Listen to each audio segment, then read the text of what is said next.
Добрый день, паважаны дружа! Сегодня мы с тобой находимся у дзіцячай бібліятэцы города Барысаў. И я для тебе вырашила прочитать казку Анатолия Бутевича, якая называется «Прыгоды вируса Шкодзі». Каму нашкодзіў вірус Шкодзя? Аднойчы вырашыў вірус Шкодзя пабыць добреньким. Як быццам стаць добрым можна па загаду.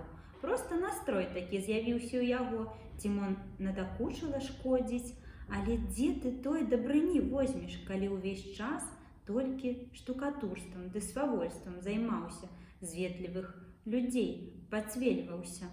Аднак адступаць ад свайго шкодзя не прывык.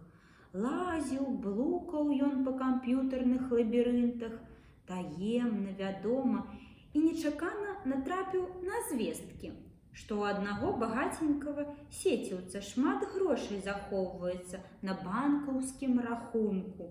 Вырашыў шкодзя падзяліцца чужым набыткам з кем-небудзь з меншых багатых. Узламаў ён ахоўны банкаўскі код і атрымаў доступ да рахунку. А тады ўзяў і напісаў аднаму хлопцу сеціўцу, заядлому камп'ютаршчыку-юзеру, пісьмо, у якім павіншаваў яго з вялікім выйгрышам у міжзорнай латарэі. А да пісьма рахунак прыкладаў на значную суму. Думаў, вось здзівіцца і парадуецца нечаканаму шчасцю юнак. Пачаў назіраць за рэдакцыяй шчасліўчыка. Уключаючы камп'ютар, юзер праверыў пошту і сапраўды здзівіўся. Можна сказаць, нават спалохаўся, але не ад радасці, а ад нечаканасці. Хто гэта яму такі шчодры падарунак зробіў? Хто і адкуль прыслаў гэтулькі грошай? Колькі не думаў, нічога не мог прыдумаць. Розныя нядобрыя думкі лезлі яму ў галаву. Палічыў, што нехта проста здзекуецца з яго, падкупіць збіраецца, каб на якую-небудзь невядомую планету завесці. Вірус жа хуценька вывеў на экран манітора Дысплеевіча канцоўку свайго фальшывага пісьма. У ім было сказано, што юзеру выпаў вялікі выйгрыш у міжзорнай латарэі. Шкодзя ўжо гатовы быў разам з атрымальнікам грошай задаволена засмяяцца.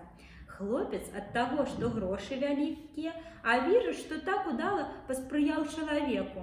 Але замест смеху давялося шкодзю сумна скрывіцца. Юнак не толькі не ўзрадаваўся, ён проста абурыўся. Хто гэта так няўдала пажартваў? Хто здзекуецца з мяне? Я ж ніякай латарэі не купляў. Адкуль у мяне выйгрыш? Наважыўся вірус пераканаць хлопца.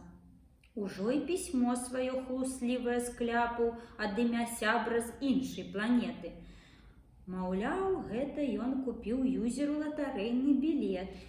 Але не паспеў адаслаць яго да ўсеагульнага дня смеху, а цяпер вось разам з выйгрышам і паведамляе пра шчаслівы выпадак. Закончыў вірус шкодзі пісаць, засталося толькі падпісацца. Але нечакана задумаўся. Не будзе ж ён сваё сапраўднае прозвішча называць, таямніцу парушаць. Пакуль думаў, разважаў, юзер пачаў хуценька клавішамі клавіатуры туркаць. Напісаў, што ніякага сябра-дабрадзея на іншых планетах у яго няма. Значыцца, падман. А таму ён патрабуе вірус ажно здзівіўся. Нічога сабе, бач, які суровы, нават патрабуе, каб гэтыя грошы невядомы адрасат забраў назад. А то пакліча на дапамогу доктара антывіруса. І тады... Ого, які рашучы, здзівіўся шкодзя. Нічога, хутка ачахне, перадумае і забярэ грошы.